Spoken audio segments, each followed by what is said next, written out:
충분히 열심히 하신 분들도 계실 텐데, 4장짜리 짧은 성경이죠, 읽기가. 그리고 이야기이다 보니까 좀 되게 수월한 그런 성경 중에 하나입니다. 그래도 읽기를 하루하루 조금씩 묵상하시면서 그 가운데 담겨있는 은혜를 누리셨기를 말씀으로 소망합니다. 룻기는 한 가정의 이야기를 담고 있죠. 한 가정에 대한 이야기인데, 베들레헴에 엘리멜렉이라는 한 사람이 있었죠. 아내 이름이 나오미였고요. 베들레헴 지역에 흉년이 들어서 이 사람이 아내와 두 아들을 데리고 모압 땅으로 이제 가게 됩니다. 그런데 그곳에서 엘리멜렉이 죽게 되죠.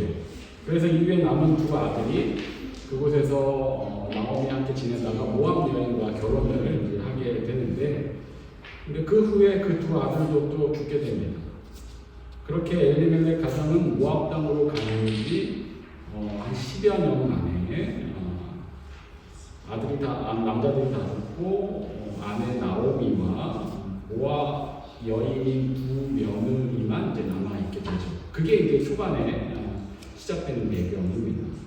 나오미는 이제 그제서야 남편이 없는 당시에 이스라엘 여성들의 삶은 굉장히 쉽지 않죠. 그제서 이제 고향 베들레헴에 대한 소식, 그곳에 풍년이 들었다는 소식을 이제 듣게 되고, 고향으로 돌아가기 위해서 두 며느리, 이제 모압 여인인 오르바와, 한 명은 오르바고 한 명이 루시인데, 둘에게 고향으로, 자기 집으로 돌아가가지고 권유를 합니다.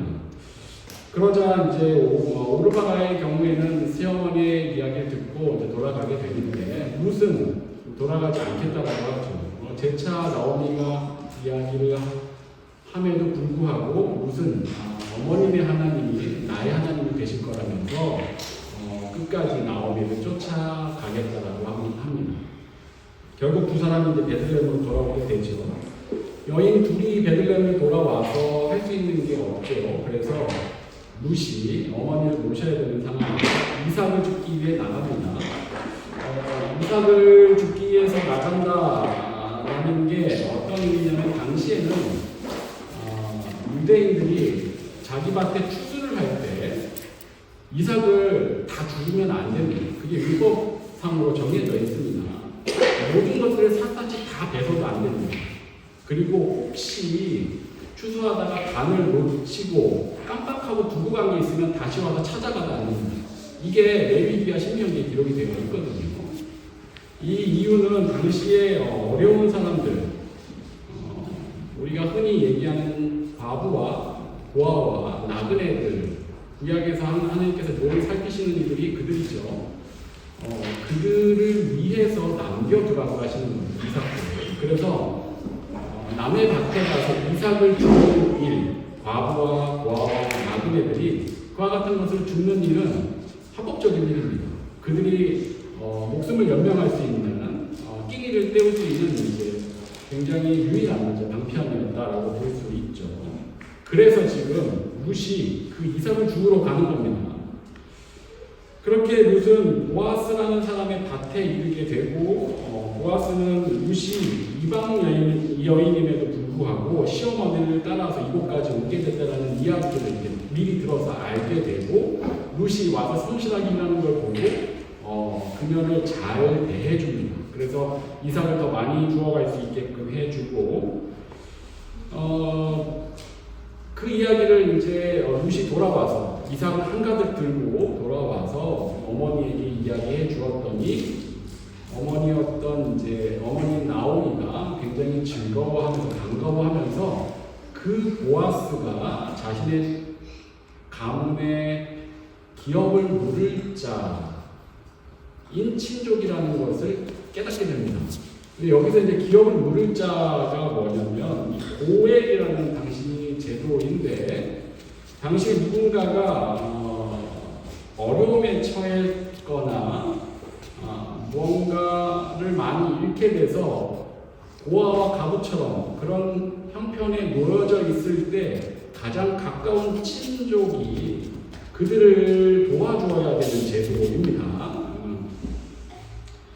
이 고엘이라는 말 자체가 되찾다라는 말입니다. 되찾다, 물으다, 되찾다, 거기에 또 구원하다라는 의미까지 들어있는데, 만약에 그래서 누군가가 형편이 어려워져서 선조의 땅을 팔아버렸을 경우, 혹은 또 빚 때문에 종이 되었을 경우, 혹은 억울하게 죽임을 당했을 경우, 누군가에게, 또 혹은 대를 이을 자식이 없는 상태에서 남자가 죽었을 경우, 이럴 때 이 고엘의 자격이 있는, 기업 물을 자격이 있는 친족, 가장 가까운 친족이 그 빚을 대신 갚아서 땅을 되찾아 주거나 종살이를 면하게 해주거나, 혹은 당신은 누군가를 의도적으로 살해했을 경우 이 고엘 제도에 따라 그 친족이 그 사람에게 가서 보복을 할 수 있는 권한이 있었죠. 그걸 도망갈 수 있는 것이 도피성이고요. 그렇게 그 일을 해주거나, 혹은 자식이 없이 죽게 되었을 경우에 그 미망인과 결혼하여서 그 집안의 대를 이어주게 되는 이 일이 이제 고엘 제도, 기업 물을 자, 그 집에 해를 당한 사람이 내 그 어려움을 도와줘야 하는 가장 가까운 친족에게 부여져 되어 있는 그런 이제 의무입니다.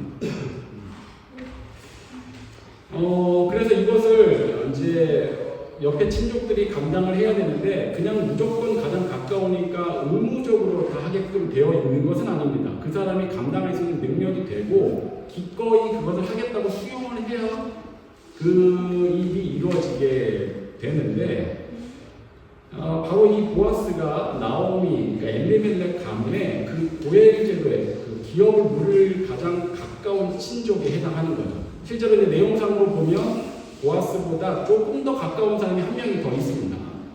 그런데 이제 보아스가 나오미가 루스에게 조언을 해서 보아스 곁에 가게 하고, 보아스가 그것을 좋게 여겨서 루스를 아내로 삼기 위해서 자기보다 자격이 먼저 있는 사람을 찾아가서 협의를 합니다.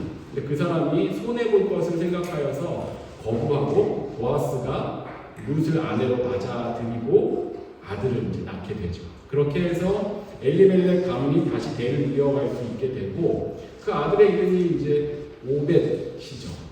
그 오벳이 이새를 낳고 이새가 다윗을 낳죠. 그렇게 이야기하고 루트가 이제 끝이 납니다. 그러니까 룻과 보아스와 룻의 아들이 다윗의 할아버지가 되는 거죠. 오벳이. 그러니까 보아스하고 룻이 증조 부모인 것이죠. 다윗은. 이게 이제 룻기의 이야기입니다. 전체 이야기죠. 짤막하게 정리하면 그렇게 되는데, 이 이야기가 의미하는 바가 무엇이겠습니까? 예수 그리스도의 대속의 은혜를 분명하게 우리에게 보여주는 바입니다. 사실 엘리멜렉 가문은 그 베들레헴 지역에서 유서 깊은 전통이 있는 가문에 해당합니다. 그래서 그 가문은 베들레헴 지역이 어려움에 처했을 때 누구보다도 그 지역을 위해서 힘써야 했었죠. 하나님께 더욱더 나아가서 간구하고 그 안에서 그 지역을 지키기 위해 힘을 썼어야 했던 가문인데, 그런데 당시 배경이 사사시대죠.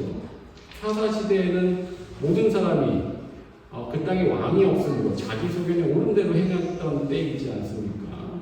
그래서 이 엘리멜렉 가문도 자신의 소유들을 계속 잃게 될 것을 염려하여 기근을 핑계로 모압 땅으로 이주를 하게 되었던 것이죠. 눈에 보이기에 좋아 보이는 세상의 땅을 향해 갔던 그 가문이 거기 가서 인생 최대의, 그 가문 최대의 절망을 겪게 됩니다.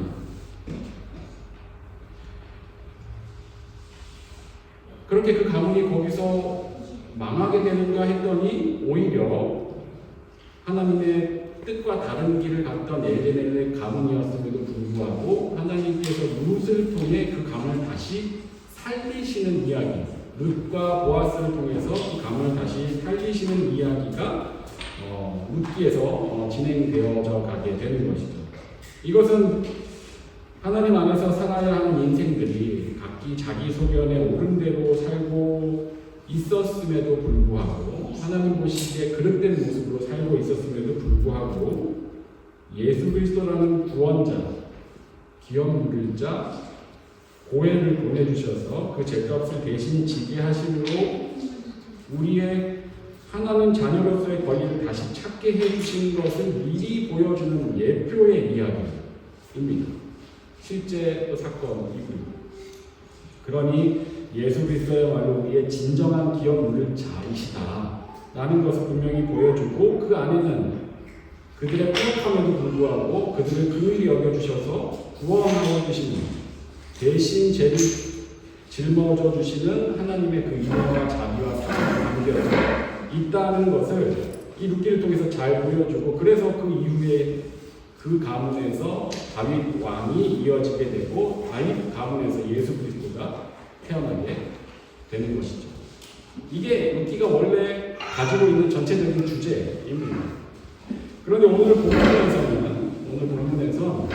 그런 하나님의 놀라운 은혜의 역사가 구체적으로 우리들의 일상에 어떻게 나타나는지를 한 단어로 잘 보여주고 있습니다. 그게 바로 3절에 있는 우연히라는 단어입니다. 룻이 가서 베는 자를 따라 밭에서 이삭을 줍는데 우연히 엘리멜렉의 친족 보아스에게 속한 밭에 이르렀더라. 룻이 이삭을 주우러 갔는데 우연히 그 밭이 보아스의 밭이었던 거예요. 사실 기독교에는 우연이라는 단어는 없습니다. 우연의 사전적 의미는 아무런 인과관계 없이 뜻하지 않게 일어난 일이 우연이라는 단어의 의미있죠. 그리스도인인 우리가 하나님을 나의 창조주이시고 전지전능하신 우리 인생의 주관자라고 고백을 한다면, 그 하나님 안에서 우리에게 우연은 있을 수가 없는 것이죠. 우리가 어떤 일을 문자 그대로 우연이다라고 인정을 하면 그 순간 그 일은 하나님과 상관없이 그냥 운 좋게 혹은 운 나쁘게 일어난 그 일이 되어버리고, 우리는 하나님의 전지전능하심과 세상 만물의 주관자 되시는 부정하게 되게 되는 겁니다. 그래서 칼빈은 그의 저서에서 우연이나 운수 같은 단어를 사용하는 것을 굉장히 극도로 경계했습니다. 하나님을 경외하는 우리에게 운수, 우연이라는 것은 없습니다. 실제로 성경에도 그래서 그런지 우연이라는 단어가 몇 번 등장하지 않는데, 이게 번역에 따라 좀 다르지만 개역개정에서는 4번 등장을 합니다. 하나는 부지 중에 실수를 우연으로 번역을 하는 케이스고, 두 가지 중에 하나는 또 다른 하나는 이방인이 이야기하는 말 가운데 우연이라는 말이 들어있었고, 하나는 누군가가 핑계 같은 변명을 댈 때 사용했었던 말인데, 유일하게 성경 기자가 우연이라는 말을 직접 사용한 본문은 오늘 이 본문이 유일합니다.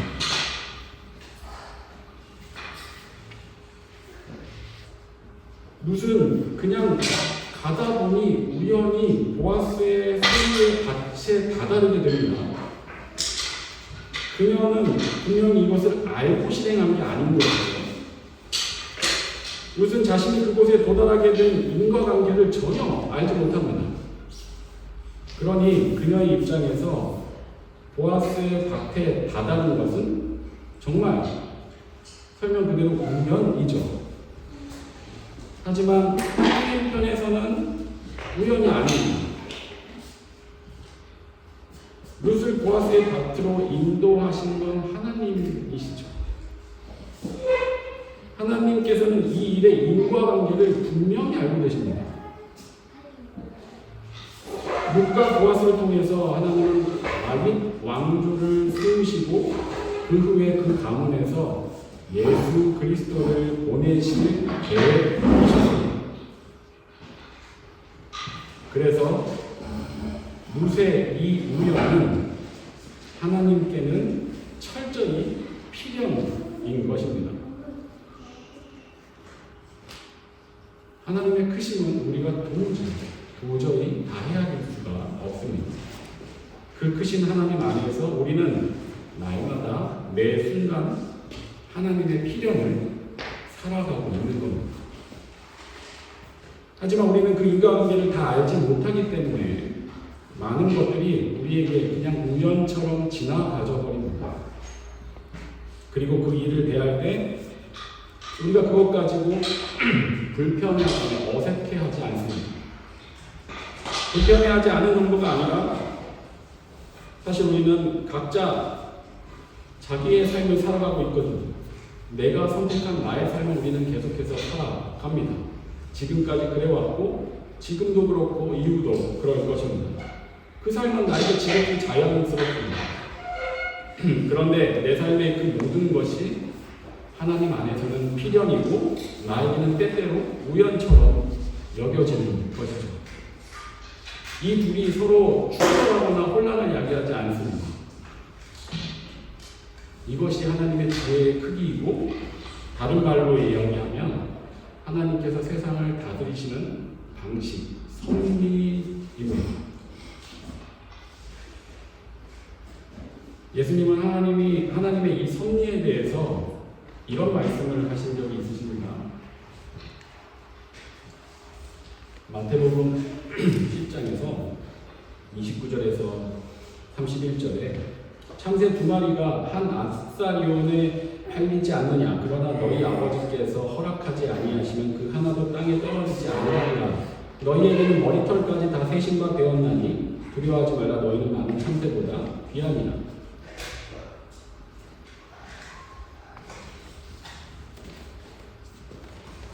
우리가 잘 알고 있는 말씀입니다. 이 말씀을 듣고 어떤 생각들을 해보셨었나요? 혹시 이 말씀 굉장히 유치하게 들리셨나요? 사냥꾼이 참새를 잡을 때 하나님께서 그 참새는 그래 너는 잡혀 그래서 잡히고 너는 잡히지 마 그래서 안 잡히는 그런 이야기처럼 혹시 들리셨나요? 머리털까지 다 세신다고 하시니까 마음만 먹으면 우리 머리털의 개수 정도는 세실 수 있는 분이시다라는 그런 의미로 그냥 그렇게 들어오셨었나요? 이게 그런 의미가 아니죠. 우리가 매번 예배 드릴 때 제일 처음에 예배에 부르면서 제가 늘 하는 문장이 있죠. 천지 만물을 창조하시고 다스리시고 보존하시고 주관하시는 전능하신 삼위 하나님, 우리의 도움은 오직 여호와 하나님께 있음을 고백합니다. 라는 고백이죠. 이거는 제가 그냥 지어서 가져온 문장이 아닙니다. 이거는 개혁교회들이 예배 시작할 때 사용하는 기원과 같은 문장입니다. 물론 조사나 문장의 형태는 좀 다를 수 있을지 몰라도 개혁주의 신학을 추구하는 교회들이 예배의 시작과 함께 고백하는 메시지인데 여기에는 이 의미는 우리는 무능합니다. 하나님. 그런데 전능하신 하나님을 의지하여서 우리가 예배합니다. 라는 이제 고백이거든요. 우리는 할 수 없으니 하나님 도와주십시오. 라는 거죠. 근데 여기에서 네 가지를 얘기하죠. 창조와 다스리심과 보존과 주관하심 네 가지를 이제 고백을 하는데 다른 것들은 흔히 들어왔을지 몰라도 보존하심이 굉장히 의아합니다. 보존하신다. 여기서 이 보존한다라는 단어의 의미는 세상의 거시세계에서 미시세계까지 모든 자연 질서가 그 질서를 유지할 수 있도록 붙들고 계신다라는 그 의미를 그것을 의미합니다. 하나님께서 우주의 모든 만물의 거시세계부터 아주 작은 우리 눈에 보이지 않는 미시세계까지 모든 것들을 붙들고 계시는 그 보존하심. 그래서 하나님께서 보존하심을 놔버리시면 우리를 구성하는 우주상의 모든 분자와 원자들이 그 뭉쳐지는 힘까지 다 잃고 베드로후서 3장 10절의 말씀처럼 다 풀어 헤쳐져 버리게 된다라는 고백입니다. 우리의 고백은 하나님께서 아주 작은 원자 하나까지도 다 붙잡아 보존하시고 주관하고 계신다라는 그것이 우리의 이 고백인 것이고 그리스도인들의 하나님의 이 세상의 주관자 되심에 대한 고백인 것이죠. 그런 하나님의 보존과 주관하심에는 우리의 머리카락이 나고 자라고 빠지는 것도 다 포함되어 있는 것이죠. 하루에도 수십 개씩 빠지고 또 나게 되는 우리 머리털까지 하나님은 그 단백질 분자까지 다스리시고 보존하시고 주관하고 계신다는 것입니다. 그러니 참새가 잡혀서 땅에 떨어지는 것과 도망쳐서 하늘을 나는 것도 하나님의 보존하심과 주관하심 그 섭리 안에 있는 것이죠. 그걸 말로 너는 명에서 너는 떨어져, 너는 잡혀, 너는 도망가 그런 차원의 문제가 결코 아닌 것입니다. 그런데 31절에서 두려워하지 말라 너희는 많은 참새보다 귀하니라 라고 하십니다. 우리는 다른 피조물과 달리 더 귀하게 만드셨고 귀하게 다스리십니다. 그래서 우리 안에서는 다른 피조물과 달리 무언가를 소원하는 마음을 주시죠. 그게 빌립보서 2장 13절에서 이렇게 말씀합니다. 너희 안에서 행하시는 이는 하나님이시니 자기의 기쁘신 뜻을 위하여 너희에게 소원을 두고 행하게 하십니다. 우리 안에서 하나님께서 행하시는데 그분이 자기의 기쁘신 뜻, 하나님의 뜻과 계획을 위해 우리를 강제로 이끌지 않으시고 우리가 스스로 소원하고 염원하고 갈망하여서 기꺼이 그 일을 하게 하신다 라는 말씀입니다. 그래서 우리는 날마다 나의 의지를 따라 우리가 원하는 삶을 살아가는데 나의 삶에서 하나님의 필연이 날마다 이루어지고 이 둘이 내가 의지로 행하여 산 삶과 하나님의 필연이 충돌하여 불편하지 않게 되는 겁니다. 하나님은 이렇게 세상을 그리고 우리 삶을 주관하십니다. 그래서 우리가 우연으로 여기는 그 모든 것 그것이 하나님의 섭리 안에 있는 것입니다.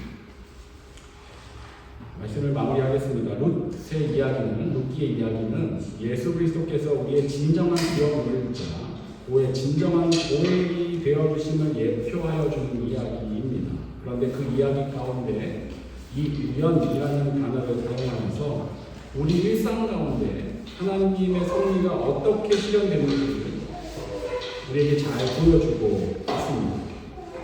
하나님의 전지전능하신 주관자 되심을 인정하는 우리에게는 우연도 운도 의미가 없습니다. 그렇게 느껴지는 모든 것은 인과관계에 대한 우리의